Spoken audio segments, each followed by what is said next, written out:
வணக்கங்க. வாரத்தில் 6 நாளுமே வேலைக்கு போகிறோம். சண்டே ஒரு நாள்னாச்சும் கொஞ்சம் ஹெல்த்தியாக சாப்பிடணும் பார்த்தீங்களா? டெய்லி மார்னிங் வந்து பனானா மில்க் ஷேக் பண்ணி தம்பி அப்பாவும் 2 பேருமே குடிப்பாங்க. அதில் என்ன பாதாம், முந்திரி, பேரிச்சம்பழம், அப்புறம் செவ்வாழைப்பழம். செவ்வாழைப்பழத்த சின்ன சின்னதாக கட் பண்ணி சேர்த்து கொஞ்சம் பால் ஆட் பண்ணிக்குவாங்க. பால் ஆட் பண்ணி அவங்க 2 பேருமே குடிப்பாங்க. அது டெய்லி மார்னிங் வந்து ரொட்டீனாக இதை வந்து குடிப்பாங்க. தம்பி 8 மணிக்கு எந்திரிப்பான். இவங்க 6 மணிக்கு எந்திரிச்சு இவங்க குடிச்சிட்டு கொஞ்சம் தம்பிக்கு நம்ம எடுத்து வச்சுருவோம். தம்பிக்கு எடுத்து வச்சுட்டு நான் ராகி மாவில் கொஞ்சம் வித்தியாசமாக ஒரு வெரைட்டி பண்ணலாம் அப்படின்னு சொல்லிட்டு ட்ரை பண்ணியிருந்தேன்.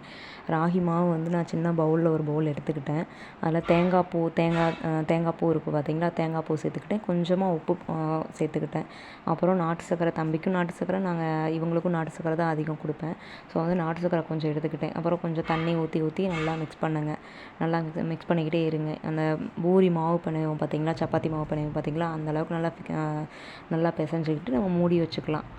நேற்று காலையில் வச்ச சாப்பாடு வந்து இன்றைக்கி கொஞ்சம் மீதமாகிடுச்சுங்க. இன்றைக்கும் இல்லை, எல்லா டெய்லியுமே வந்து நாங்கள் நேற்று வச்ச சாப்பாடு தான் காலையில் வந்து தயிர் ஊற்றி கரைச்சி குடிப்போம்.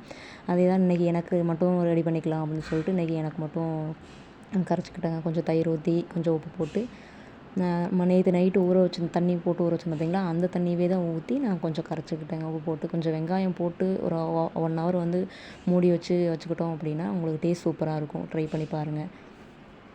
ஆமாம், நெக்ஸ்ட்டு வந்து ராகி மாவு மூடி வச்சுருந்தேன் பார்த்தீங்களா, அதை எடுத்து உங்களுக்கு எந்த ஷேப்பில் வேணுமோ வந்து நீங்கள் உருட்டிக்கலாம்.